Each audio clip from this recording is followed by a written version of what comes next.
क्या सच में अब अरब नाटो बनने जा रहा है? आज हम आपको खास रिपोर्ट में बताएंगे कि दोहा में अरब और इस्लामी देशों के नेताओं में क्या बातचीत हुई है। 10 साल पहले जो मांग उठी थी, क्या अब पूरी हो सकती है? नमस्कार, मैं हूं विवेक शर्मा। पंजाब केसरी नवोदय टाइम्स देख रहे हैं आप। ये बात सही है कि अरब और इस्लामी देशों के नेताओं ने पाकिस्तान और तुर्की सहित 40 से ज्यादा मुस्लिम देशों की एक बैठक में अरब नाटो बनाने पर जोर दिया है। मिस्र ने किया सबसे बड़ा ऑफर। अरब जगत की सबसे बड़ी सेना वाले मिस्र ने इसे एक सामूहिक रक्षा कवच बताया और अपनी तरफ से सैनिक मुख्यालय और कमांडर देने की पेशकश भी की। अरब और इस्लामी देशों के कई नेता सोमवार को कतर की राजधानी दोहा पहुंचे थे, जहां पिछले हफ्ते कतर में हमास नेताओं पर इजरायली हमलों के खिलाफ एकजुटता दिखाने के लिए एक इमरजेंसी मीटिंग हुई। आगे की रणनीति पर है मतभेद। इन नेताओं के बीच आगे की रणनीति पर मतभेद थे और वे इजराइल के खिलाफ कम से कम कार्रवाई पर सहमत हुए, लेकिन एक ज्यादा ठोस नतीजा ये हो सकता है कि उन्होंने एक अरब सैन्य गठबंधन के उदय की शुरुआत कर दी है। इस प्रस्तावित गठबंधन, जिसे मिस्र ने अरब नाटो का नाम दिया है, उसके पास अरब वर्ल्ड की सबसे बड़ी सेना है।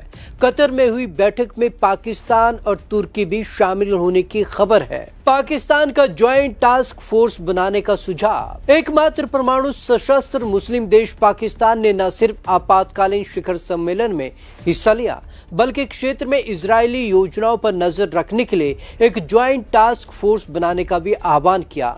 तुर्की के राष्ट्रपति रेसिप तैयब एर्दोगान ने इजरायल को आर्थिक रूप से निचोड़ने की अपील की।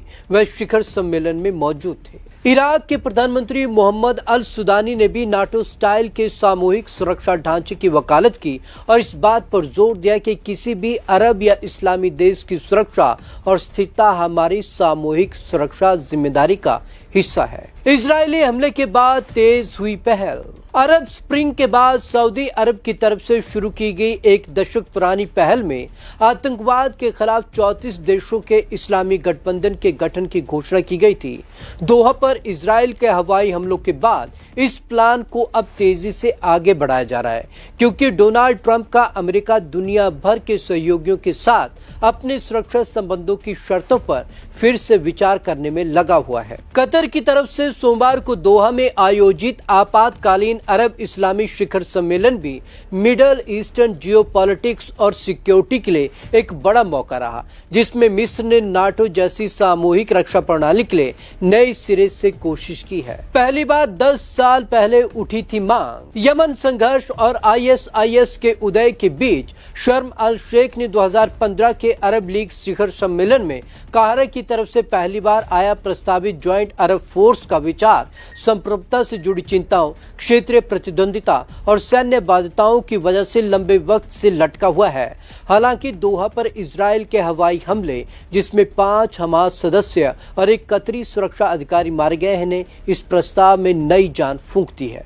इसमें सिर्फ 100% की बात यह रही कि अरब नाटो के प्रस्ताव का कोई ठोस नतीजा नहीं निकला, क्योंकि सदस्य देशों ने सिर्फ निंदा की और झूठी कसमें खाई।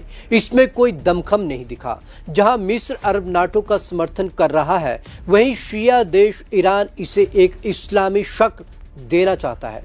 आपको हमारी ये रिपोर्ट कैसी लगी? कमेंट बॉक्स में जरूर कमेंट करें।